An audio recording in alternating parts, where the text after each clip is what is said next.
नहीं हूँ, एजुकेशन के फील्ड से नहीं हूँ। मैं एक कलाकार हूँ, एक आर्टिस्ट हूँ, एक क्रिएटिव इंसान हूँ। और आप लोग बेहतर जानते हैं एजुकेशन के बारे में। इतने साल से आप एजुकेशन चला रहे हैं। पिछले कुछ साल से मेरा अनुभव हुआ है, चूंकि मैंने कुछ फिल्में की हैं। एक फिल्म थी तारे ज़मीं पर, और अभी हाल ही में मेरी जो फिल्म आई है 3 इडियट्स, ये दोनों फिल्में एजुकेशन के टॉपिक पर हैं। तो लिहाजा मैं इस वजह से मैंने काफ़ी रिसर्च की एजुकेशन के ऊपर, और कुछ चीज़ें मेरे सामने आई हैं और वो चीज़ें मैं आपके सामने रखना चाह रहा हूँ। आज यहाँ पेरेंट्स हैं, एजुकेटर्स हैं, टीचर्स हैं, बच्चे भी हैं। हो सकता है पता नहीं मैं कितना सही बोल रहा हूँ, गलत बोल रहा हूँ, लेकिन मेरे कुछ विचार हैं जो मैं आपके सामने रखना चाहूँगा एजुकेशन से जो जिनका संबंध है। और वो ये कि सबसे पहले तो हर बच्चा खास होता है। ये मैंने डिस्कवर किया अपने रिसर्च में। हर बच्चा खास होता है। हर बच्चे में, हमारी तरह, आपकी तरह और हमारी तरह, हर बच्चे में कुछ ना कुछ काबिलियत होती है, कुछ ना कुछ कमजोरी होती है। मुझ में भी कमजोरी है, काबिलियत है। आप में भी कुछ ना कुछ काबिलियत और कमजोरी है, और हर बच्चे में कुछ ना कुछ कमजोरी और काबिलियत होती है। और हमें as parents, as elders, as education system, हमें हर बच्चे की खासियत को पहचानना है, उसे मदद करनी है। उसकी क्या खासियत है, उसका क्या दिल चाहता है, उसे किस चीज में खुशी मिलती है, वो हमें उसको हेल्प करना है कि हम उसको वो ढूंढ सके, और उसमें हमें सपोर्ट करना है। और जो उसकी कमजोरी है उसमें हमें उसको सपोर्ट करना है। मुझे अक्सर एजुकेशन इंस्टीट्यूट्स मुझे बोलते हैं कि हम हमारे स्कूल में सारे बच्चे पास होते हैं, हमारे स्कूल में सारे बच्चे फर्स्ट आते हैं, या हम जो बोर्ड एग्जाम है उसमें हमारे सारे बच्चे पास होते हैं। मुझे एक सवाल पूछना है कि हमारे कितने बच्चे खुश हैं? सबसे बड़ा सवाल मेरा ये है, how many of our children are happy? और वो जो हैप्पीनेस कोशेंट है ना, वो मेरे लिए सबसे अहम है। क्योंकि देखिए, पढ़ाई लिखाई तो हम सीख ही लेते हैं। जब मुझे कोई चीज सीखनी होती है तो मैं कुछ ना कुछ करके सीख ही लेता हूं। हमारी फिल्म 3 इडियट्स जब रिलीज होने वाली थी, रिलीज से पहले हमने कई स्क्रीनिंग्स रखे थे, टेस्ट स्क्रीनिंग जिसको हम कहते हैं, जिसमें कि हम ऑडियंस, जैसे आप लोग हैं, उनको बुलाते हैं, फिल्म दिखाते हैं, उनसे पूछते हैं कि फिल्म कैसी लगी। ऐसे एक टेस्ट स्क्रीनिंग हमने किया था। बंबई में एक फैक्ट्री में कारीगर लोग काम करते हैं, तो करीब 25-30 कारीगर आए थे उस स्क्रीनिंग में। स्क्रीनिंग के बाद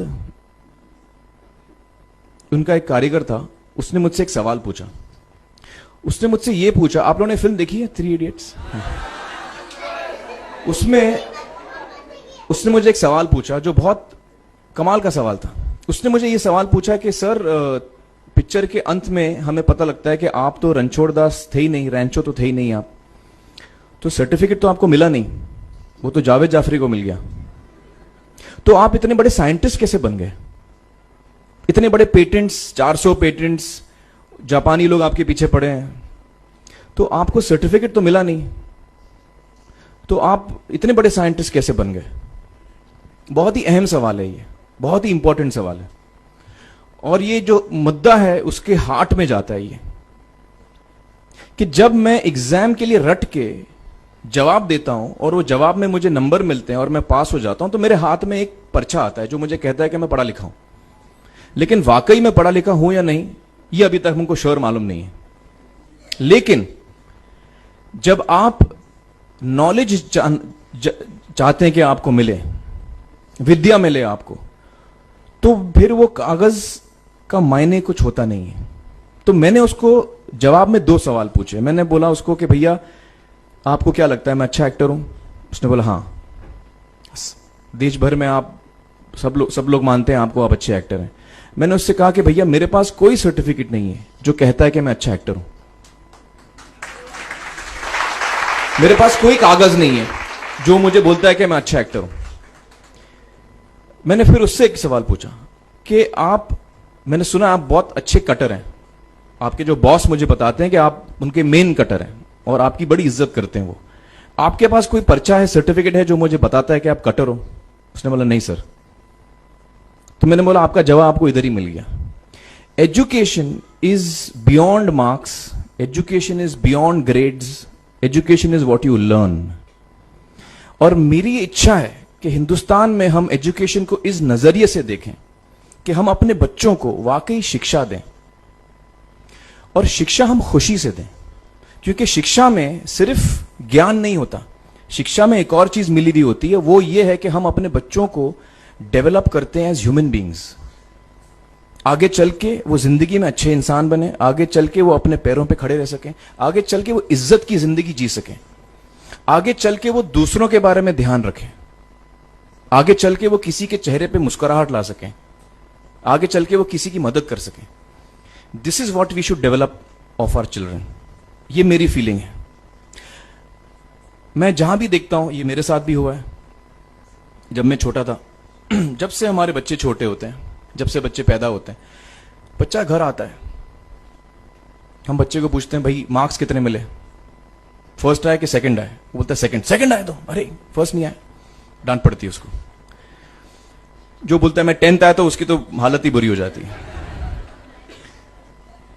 बच्चे को लगता है यार ये फर्स्ट आना बड़ा जरूरी है।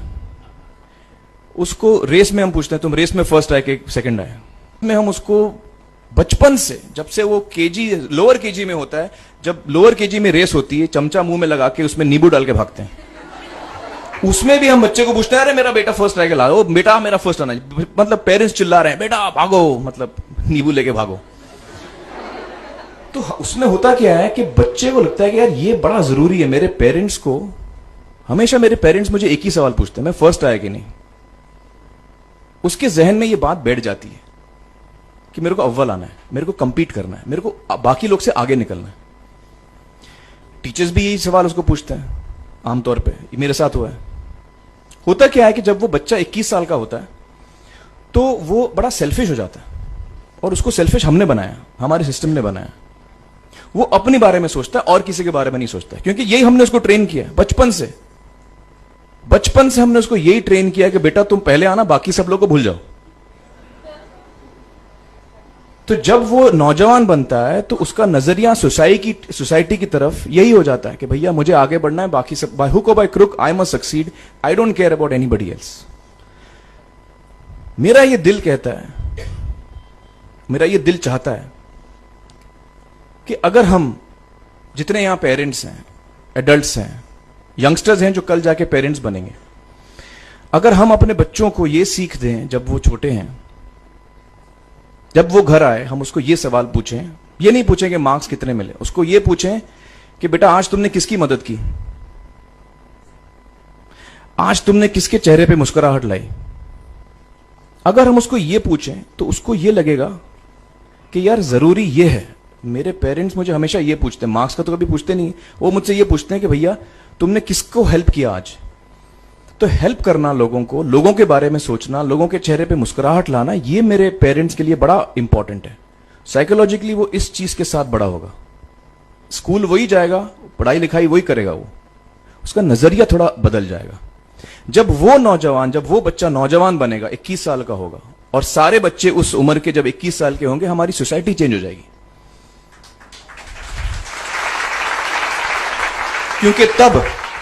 क्योंकि तब हमारी सोसाइटी में ऐसे नौजवान होंगे जो खुद के बारे में नहीं सोच रहे, दूसरों के बारे में सोच रहे हैं। तो मुझे लगता है कि सबसे बड़ी चीज जो हमारे एजुकेशन सिस्टम में मैं देखना चाहूंगा, जो मैंने अपने स्कूल लाइफ में नहीं देखी, कि हमको ये अहमियत इस पे दी जा रही है कि हम अपने आसपास के बच्चों को कितना हेल्प कर रहे हैं। ये एक बहुत बड़ी तब्दीली अगर आ जाए तो मुझे लगता है कि हमारा देश बहुत सुधर सकता है, बहुत बदल सकता है।